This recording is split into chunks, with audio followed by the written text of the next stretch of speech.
The first recording I did was Timeless Reflections about 3 years ago, which is just simple hymns, my own arrangements, just piano. And I went out with that project I think in 2003, and I was just very, very pleased with the response to it. Not so much that people were impressed with how well I played the piano, but over and over again I heard that it was blessing people. For example, I played a funeral about a year ago of a woman that listened to Timeless Reflections over and over again in her last days. And that makes a big impact on me. And I realized that I needed to do another one. So early this year we started working on this project.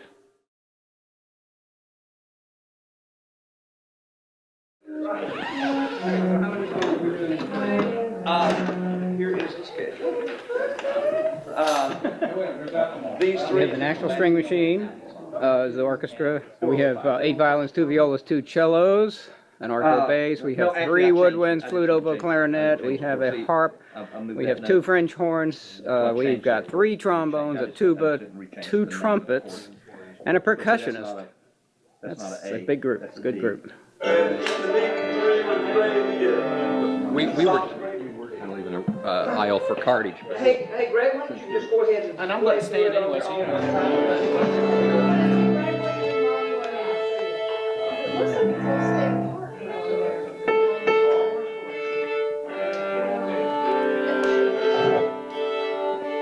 really wish I could. Everybody's here. Everybody's here. No, there isn't. So Steve, I'm going to let you tell what you're doing, and so everybody knows. Guys, this is Greg Howlett, extraordinary pianist, and today we are going to put, first of all, strings, and then later strings and woodwinds, and then later full orchestra with Greg. We'll be in rubato mode all day, so we'll be listening. I'll be doing a vocal count. The most difficult thing of a project like this is keeping everything together. We were using about 35 musicians. We were playing live. And the thing about my music, it flows fast and slow, fast and slow. It's not always easy to predict.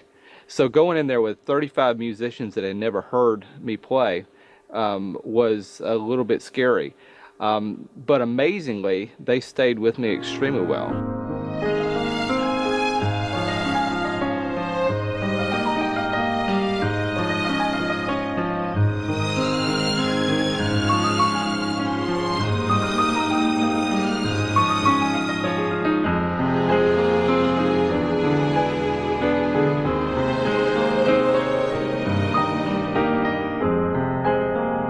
Each song we actually only ran through a few times with the orchestra. We practiced once with a piano in the main room. Actually, we had almost all the musicians in one room, and then we would go record. When I recorded, I did go into isolation booth. We kept the main piano in an isolation booth so I could come back later and fix mistakes. With flat 7 and, all right, so you just need to be easy, but the F, the 5's, real low 5 is correct, right? Yes. Just play that real easy. The other question is 74. Is it true that, I mean, I go to an A sharp halfway through the bar? I had a question in the 80-81 area. It sounded like a wrong chord. We use Bob Clark for engineering. Bob Clark has engineered many great projects in Nashville. Dino's projects and many others, Don Marsh projects. And he was just excellent.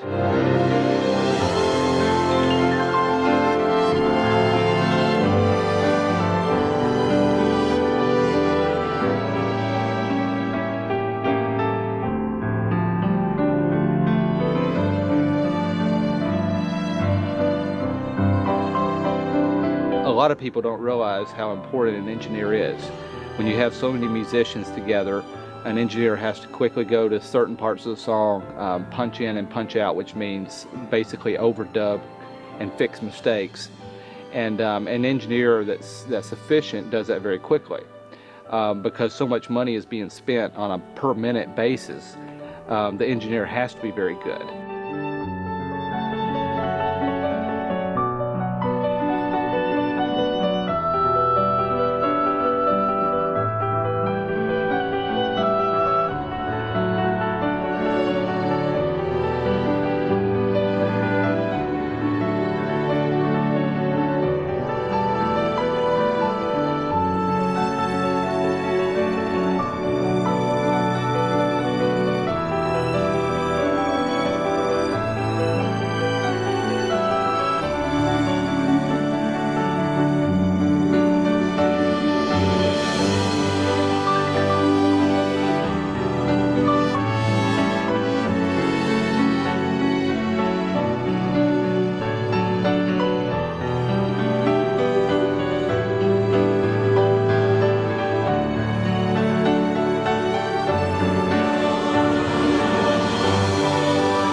playing with an orchestra is an incredibly emotional experience. Strings are just lush. It feels wonderful playing with them. In general, it's just a very, very powerful thing. And when you have that many musicians, it's a very, very full sound, and it's exhilarating.